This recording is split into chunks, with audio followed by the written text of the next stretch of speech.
And pretty soon, and when I left the McCubbins family, that was my only link to church and to knowing God. And as soon as I cut the McCubbins family off and left all that, it's just like a new lifetime. It's just like leaving all that behind and started serving the devil, and not even thinking about the home I grew up in, about church, about Jesus. I didn't even think about all that. All that was in the past. And now all I could focus on was going out to these bars and these parties and thought I was having a great time. Thought I was on top of the world. And pretty soon, alcohol wasn't enough. Pretty soon, alcohol didn't satisfy the craving and the happiness that I wanted. And pretty soon, I got to finding out how that altering of your mind, how alcohol will alter your mind. I got to realizing how good that felt. And I realized that there's more stuff out there than alcohol. And so alcohol wasn't satisfying me. And it wasn't long after that I started experimenting with drugs. And I started experimenting with marijuana. And I never would have thought in my life that I would even see marijuana or see any kind of drug. I never would have thought it in my life. But the devil passed it right in front of me. And where I was at and the atmosphere I was around, because of who I was around, it was hard to not partake of that. And so I started smoking marijuana. And by this time, alcohol, every chance I got to get out, whether it be every other night or every night, I was out drinking somewhere. And pretty soon, I was into this drug marijuana, smoking marijuana, every time I'd go out. Pretty soon after that, it wasn't long that I realized that marijuana wasn't enough and alcohol wasn't enough either, that I needed something else to satisfy me. I needed something else to make me think that I was happy. And there was this lady that went with us when we played at bars and things. She'd follow us around everywhere, and she dealt with this drug, cocaine, and she dealt with it all the time. And she'd end up giving us free cocaine and stuff. And there we was doing that mess. And it was hard not to do it because it was right there in front of you. And I ended up trying cocaine. And for a while, I thought that's where my happiness was going to be at. And it wasn't long after I first tried it that I was addicted to cocaine. And so little by little, one thing led to another. And pretty soon, I was just about as far in sin as I thought I could go. It wasn't long after I was addicted to cocaine that there was another drug, crack cocaine, that's come in my life. And I thought, well, this might be the one to bring me real happiness. But it wasn't. But I tried it out, and it wasn't long after I tried it out that I was addicted to it. And so here I was, and if you get to doing this stuff, and you just keep on doing it, it messes with your mind. And it makes you think just that your life is a mess, and it's terrible. That's the way it did me. And so here I was, but I was, in my mind, I didn't want to do it. But I was too addicted, and I thought I was having fun, enough fun not to do it.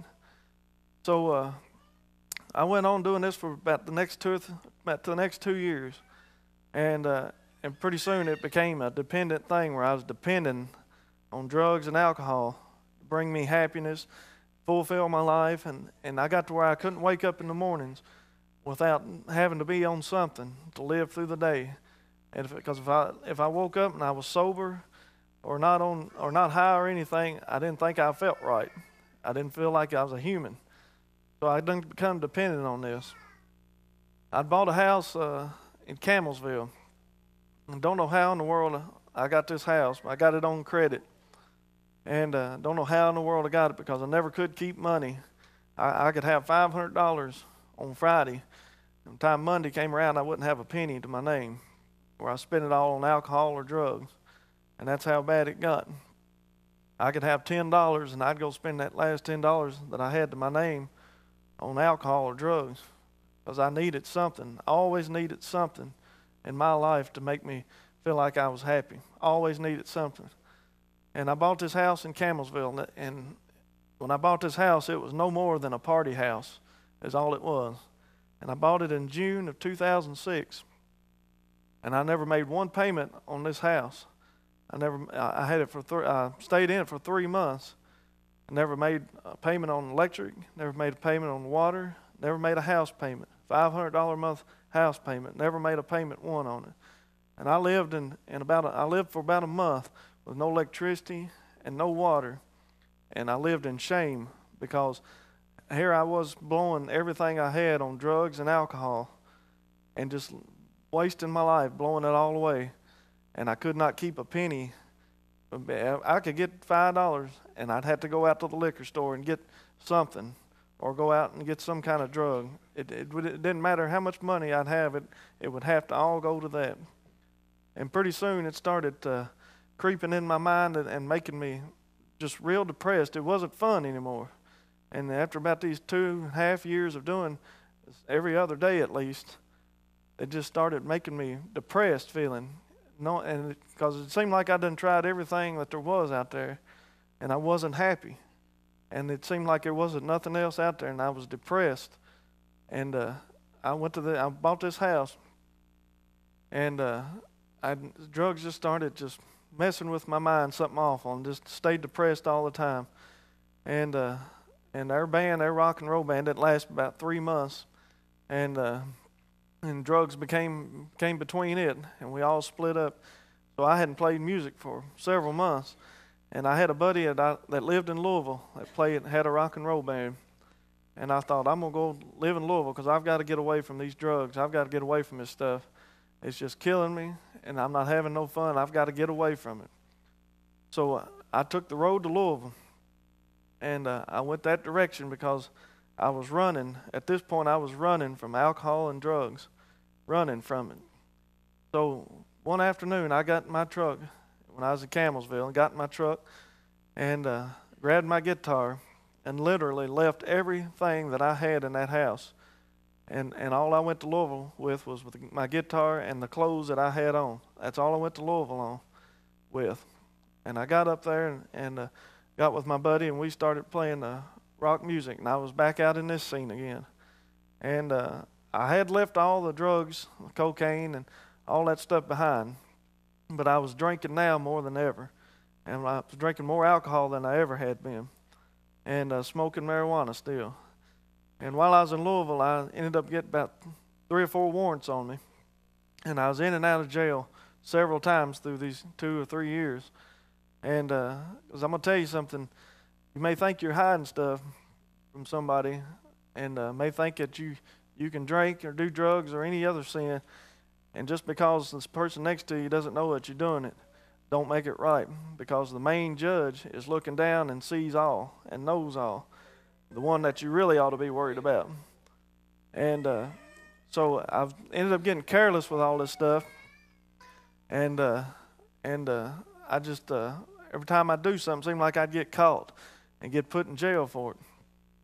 And so I ended up getting about 3 or 4 warrants on me, and I come back home in March of 2007 to take care of these warrants, to get me a lawyer and take care of this mess that I didn't put myself in. And all these charges were drug charges and DUIs and things, and I lost my license over 2 DUIs, and just one thing just crumbled down. My world crumbled down. Everything was piling up on top of me. And I came back to try to take care of this stuff and was going to try to straighten up. And I got back home and I couldn't straighten up. And I was still drinking, still smoking marijuana. And by this time, I got hooked on pills. And I thought this was going to satisfy me. But it wouldn't satisfy me. And in June of 2007, just last year, I went to Litchfield with a buddy of mine. And we was going to go down there and party, and I had a sack of marijuana on me and a little sack of pills. And we got to Litchfield and was pulled over by a state trooper. And we was taken to jail, and I was taken to jail in Litchfield and spent a month in jail in Litchfield.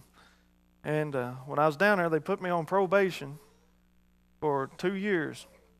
I couldn't drink. I couldn't even be in a bar. I couldn't do any drugs. I couldn't do anything.